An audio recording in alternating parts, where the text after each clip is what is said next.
టీటీడీకి ఇంత రెప్యుటేషన్ ఉంది, మరి గ్రౌండ్ లెవెల్ మేనేజ్మెంట్ ఎందుకు ఇంత వీక్ గా ఉంది? అలా స్టెప్స్ ఎక్కేసిన తర్వాత ఫ్రీ దర్శనం ఎక్కడ అని తెలుసుకుని ఆ క్యూ లైన్ లోకి వ్యాన్ లో అయితే వెళ్ళిపోయాయి. నెక్స్ట్ ఆఫ్టర్నూన్ 1 కి క్యూ లోకి వెళ్ళా. క్యూ అయితే చాలా దూరం నుంచి స్టార్ట్ అయింది. మొత్తం ప్రోటోకాల్స్ అంతా చేంజ్ చేస్తారు. స్టార్టింగ్ లో తొందరగానే మూవ్ అయింది, బట్ ఈవినింగ్ నుంచి ఎంతసేపు అయినా వాచ్ లో టైం మూవ్ అవుతుంది కానీ నేనైతే అక్కడే ఉంటున్నా. దట్టు కొంచెం టర్న్ అయ్యే స్పేస్ కూడా లేకుండా పిచ్చి పిచ్చిగా కొట్టుకుంటున్నారు. At a point of time ఎందుకు ఇదంతా వచ్చేద్దాం అనిపించింది.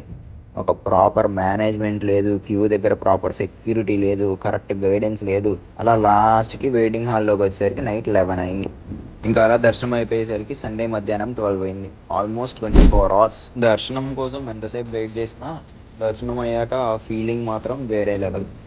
ఆ టెంపుల్ అట్మాస్ఫియర్, ఆ గోపురం వ్యూ, చుట్టూ ఉన్న హిల్స్ నిజంగా చూస్తుంటే ఒక డిఫరెంట్ పీస్ ఉంటుంది. కానీ ఇక్కడే ఒక క్వశ్చన్ కూడా వస్తుంది. ఇలాంటి గొప్ప టెంపుల్కి వచ్చిన భక్తులకి దర్శనం ప్రాసెస్ ఇంకా కంఫర్టబుల్గా సిస్టమేటిక్గా ఉండాలని టీటీడీ మేనేజ్మెంట్ మీద ఎక్స్పెక్టేషన్ ఉండడం తప్పేం కాదు కదా. దేవుడి క్షేత్రం కోసం వచ్చిన భక్తులు ఇన్కన్వీనియన్స్ చేసి అవ్వకుండా చూడాల్సిన రెస్పాన్సిబిలిటీ కూడా టీటీడీదే.